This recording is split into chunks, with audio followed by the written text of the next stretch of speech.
আপনারা বাইজিদ বুস্তামের নাম শুনছেন না নাকি শুনেন নাই? তো উনি কি এমনি এমনি কি বাবা আল্লাহর ওলি হয়েছেন?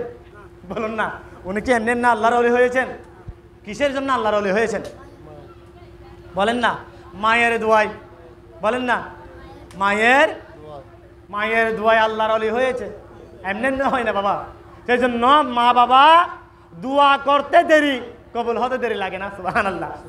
কবুল করে নেন কে? বলুন না, কবুল করে নেন কে? আল্লাহ। হযরত বাইজিদ বুস্তামি রাদিয়াল্লাহু তাআলা আনহু, তার নাম ছিল, কিতাবের মধ্যে আসে তার নাম ছিল তাইফু। কোন কোন বর্ণনা আছে তাইফু, মা তাইফু বলে ডাক দিয়েছেন, হে আমার তাইফু, আমার খুব পানির পিপাসা লেগেছে। হে আমার তাইফু, হে আমার বাইজিদ, আমার খুব পানির পিপাসা লেগেছে, আমাকে এক গ্লাস পানি পান করান না। উচ্চ আওয়াজে বলুন না সুবহানাল্লাহ।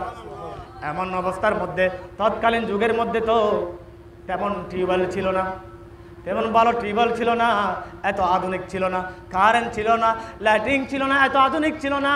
বাইরের মধ্যে এমন ঝড় বাতাস, বাইরের মধ্যে বেশি জ্বর হচ্ছে, বেশি বৃষ্টি হচ্ছে, এমন অবস্থার মধ্যে মা বাইজিদকে ডাক দিয়েছেন, হে আমার বাইজিদ, তুমি তাড়াতাড়ি আসো, আমার খুব পানির পিপাসা লেগেছে। হে আমার বাইজিদ, তুমি আমাকে একটু পানি পান করাও না। উচ্চ আওয়াজে বলুন না সুবহানাল্লাহ। তখন বাইজিদ দূরে গেল, কলসির মধ্যে গিয়ে দেখলো কলসির মধ্যে পানি নাই, এখন বাইরে বৃষ্টি পড়তেছে। এখন হযরত বাইজিদ বুস্তামি রাদিয়াল্লাহু তাআলা আনহু কি করবেন? বাইরে বেশি ঝড় বাতাস হচ্ছে, এখন মায়ের কথাও মানতে হচ্ছে। তখন হযরত বাইজিদ বুস্তামি রাদিয়াল্লাহু তাআলা আনহু বৃষ্টির মধ্যে, তখনকার যুগে তো কাজ আধুনিক ছিল না, এখন কি করবে?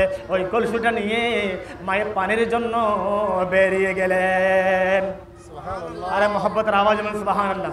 বের হতে হতে হযরত বাইজিদ বুস্তামি রাদিয়াল্লাহু তাআলা আনহুর গ্রাম থেকে অনেক দূরে একটা নলকূপ রয়েছেন, যে নলকূপ থেকে পানি আনতে হয়। হযরত বাইজিদ বুস্তামি রাদিয়াল্লাহু তাআলা আনহু যে কলসিটা পুরানোর পর পানি আনতে আনতে মায়ের ঘুম চলে আসলো। উচ্চ আওয়াজে বলুন না সুবহানাল্লাহ। মায়ের ঘুম যখন চলে আসলো, তখন হযরত বাইজিদ বুস্তামি রাদিয়াল্লাহু তাআলা আনহু মাকে আর ডাকেন নাই, কারণ মাকে ডাকলে মা তো কষ্ট পাবে, মায়ের ঘুম ভেঙে যাবে। বাবা মায়ের ফজিলত বাবা কেমন দেখেন, মায়ের গুরুত্ব কেমন দেখেন। হে আমার দেশবাসী, হে আমার আল্লাহর বান্দারা, তোমরা শুনো শুনো, মায়ের গুরুত্ব আল্লাহর দরবারে কেমন বেশি তোমরা শুনে রাখো। মা যখন ঘুম ভেঙে যাবে, মা তো কষ্ট পাবে।